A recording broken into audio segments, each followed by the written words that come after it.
स्वागत है आप सभी का अपने YouTube चैनल एडु ज्ञान पर। साथियों, बहुत से अभ्यर्थी पिछले वीडियो में कमेंट करके पूछ रहे थे कि जेटेट में जिनका 60% से कम है उन्हें जिला काउंसलिंग में जो नोटिस मिल रहा है उनका वे जवाब क्या दें। तो नोटिस का जो सटीक जवाब कैसे देना है वह मैं आप सभी को इस वीडियो में बताने वाला हूं। तो वीडियो को कृपया अंत तक ज़रूर देखें। साथियों, अब मैं बात करता हूं। देखिए यह है आपका झारखंड कर्मचारी चयन आयोग सहायक आचार्य का विज्ञापन संख्या 13/2023। जब इस विज्ञापन को आप पढ़ेंगे तो इसमें आपके सारे प्रश्नों का उत्तर इसी नियमावली में, इसी विज्ञापन में मौजूद है। साथियों, तो चलिए हम विस्तार से बात करते हैं। देखिए, न्यूनतम शैक्षणिक अर्हता क्या था? तो न्यूनतम शैक्षणिक अर्हता का पॉइंट नंबर 2 आप देखेंगे तो देखिए मिलेगा आपको कि अभ्यर्थी जिस विषय या विषय समूह से शिक्षक पात्रता परीक्षा उत्तीर्ण होंगे उसी विषय या विषय समूह में राज्य स्तरीय मेधा सूची के आधार पर सहायक आचार्य नियुक्ति के पात्र होंगे। यानी यह कहा गया था कि आप जिस विषय से शिक्षक पात्रता परीक्षा उत्तीर्ण होंगे, यानी विषय से मतलब हो गया कि गणित विज्ञान या सामाजिक विज्ञान, क्लियर है, या 1 to 5 के लिए शिक्षक पात्रता परीक्षा अलग। तो उसमें क्या बोला, राज्य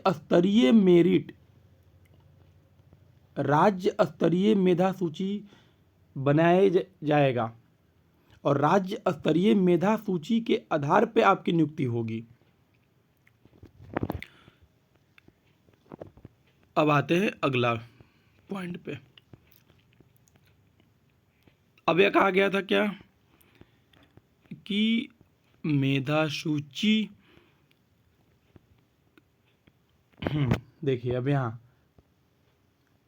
मेधा के आधार पर अनारक्षित पद के लिए तैयार मेधा सूची में समान मापदंड पर आरक्षित वर्ग के अभ्यर्थियों के आने की स्थिति में उक्त अभ्यर्थी की गणना अनारक्षित वर्ग के अनुमान्य पदों के विरुद्ध की जाएगी और उनके नाम के सामने उनका आरक्षण वर्ग वही होगा।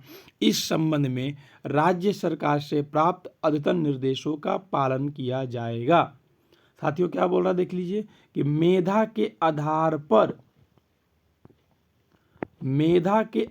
पर यानी जो मेधा सूची तैयार किया जाएगा तो मेधा सूची के तैयार करने के कारण में आरक्षित वर्ग यानी ST SC OBC या EWS, अगर अनारक्षित पद के लिए जो मेधा सूची तैयार किया जाएगा और अगर आरक्षित वर्ग के अभ्यर्थी उक्त अभ्यर्थी की गणना, तो अगर आरक्षित वर्ग के अभ्यर्थी का मार्क्स अगर अनारक्षित वर्ग के अभ्यर्थी के बराबर है या उससे अगर अधिक है तो उक्त अभ्यर्थी की गणना अनारक्षित वर्ग के अनुमान्य पदों के विरुद्ध की जाएगी।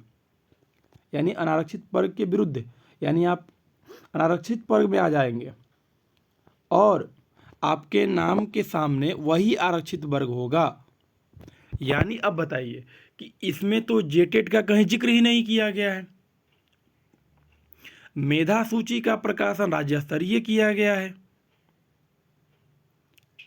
आप सब देख सकते हैं, नियमावली पढ़ने की आवश्यकता है और आप यही सब नियमावली को प्रिंट करा करके जिला काउंसलिंग में जब अगर आपको 60% से कम होने पर अगर आपको नोटिस दिया जा रहा है तो आप यही सब जवाब प्रस्तुत करें। साथियों, एकदम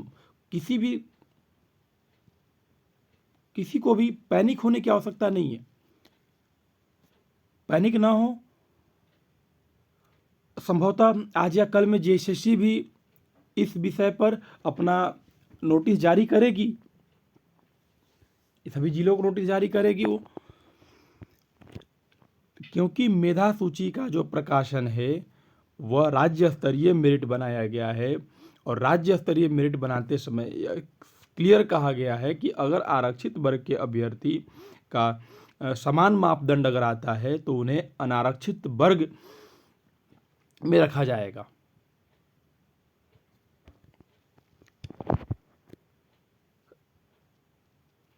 क्लियर है? तो आप नियमावली पढ़ने की आवश्यकता, नियमावली का हम पेज नंबर भी आपको बता देंगे कि नियमावली का पेज नंबर या 63 था, यानी 63 पेज नंबर दिया हुआ था। आप पेज नंबर 63 देख सकते हैं। उसके अलावा पेज नंबर आप 50 में भी देख सकते हैं।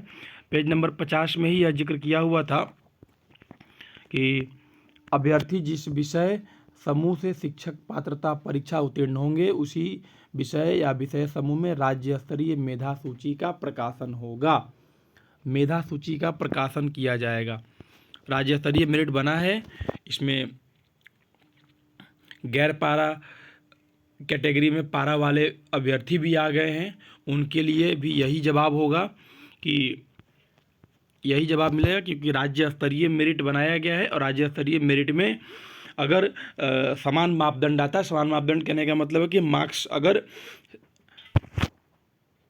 अनारक्षित वर्ग से अगर अधिक आया होगा तभी वो आरक्षित वर्ग का अभ्यर्थी अनारक्षित वर्ग में गया है। तो आज के लिए बस इतना ही। अगर कोई भी अगर प्रश्न हो आपको तो आप कमेंट अवश्य करेंगे, मैं कमेंट का जवाब देने का पूरा प्रयास करूंगा। तब तक के लिए धन्यवाद।